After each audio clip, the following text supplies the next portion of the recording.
এদিকে কৃষক কার্ড নিয়ে সচিবালয় বৈঠক করছেন প্রধানমন্ত্রী তারেক রহমান। সেখানে আছেন আমাদের সহকর্মী শারমিন নীরা, যুক্ত হচ্ছে তার সাথে। নীরা, বৈঠকের কি খবর আছে আপনার কাছে? এছাড়াও আজ প্রধানমন্ত্রীর আর কি কর্মসূচি রয়েছে, সব মিলিয়ে জানাবেন।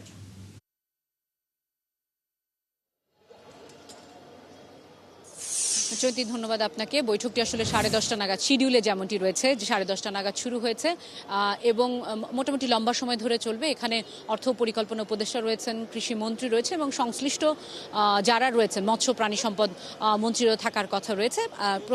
যথারীতি প্রধানমন্ত্রী তো বৈঠকের সভাপতিত্ব করছেন। আপনি জানেন যে আগামী মাসের 14 তারিখে চাই A1 SWR Pipe and Fittings, A1 Engineers number 1 choice। প্রায় 21,000 কৃষককে এই কৃষি কার্ডের আওতায় আনা হবে এবং টাঙ্গাইলে এটির কার্যক্রম মাননীয় প্রধানমন্ত্রী শুরু করবেন এবং প্রথম দফায় 8 বিভাগের 11 উপজেলায় পাইলট প্রকল্প আকারে এটি শুরু হবে। পর্যায়ক্রমে অন্যান্য কৃষকরাও এর আওতায় আসবেন। মূলত স্বল্প মূল্যে ঋণ দেওয়া এবং সার, বীজ, কীটনাশক কৃষকরা যে ধরনের সহায়তা আসলে পেয়ে থাকে, এই কার্ডের মাধ্যমে কৃষক সেই সহায়তা পেয়ে থাকবেন। তবে একটু জানিয়ে রাখতে চাই যে 10:30 নাগাদ শিডিউল প্রোগ্রাম থাকলেও যেহেতু মাননীয় প্রধানমন্ত্রীর এক ধরনের নির্দেশনা ছিল ঠিক টাইমে অফিসে আসা, তিনি কিন্তু মোটামুটি 9টা নাগাদ 9:05 দিকেই আসলে সচিবালয়ে এসে পৌঁছেছেন এবং এক ধরনের ঝটিকা সফর বলতে পারেন।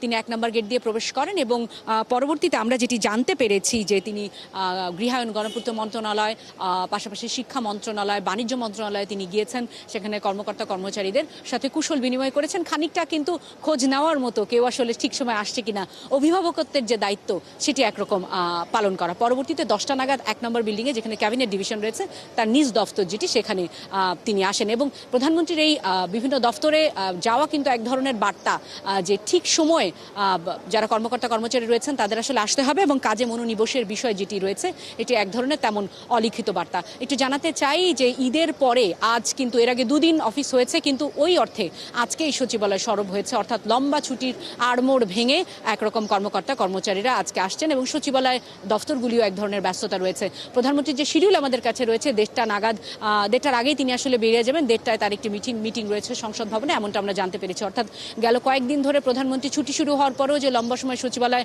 অফিস করেছেন, আজ হয়তো সচিবালয়ে তিনি সেই তুলনায় কম সময় অবস্থান করবেন। সচিবালয় যেহেতু রয়েছে, একটু জানাতে চাই 12:30 নাগাদ সড়ক পরিবহন মন্ত্রণালয়ে একটি সংবাদ সম্মেলন হওয়ার কথা রয়েছে।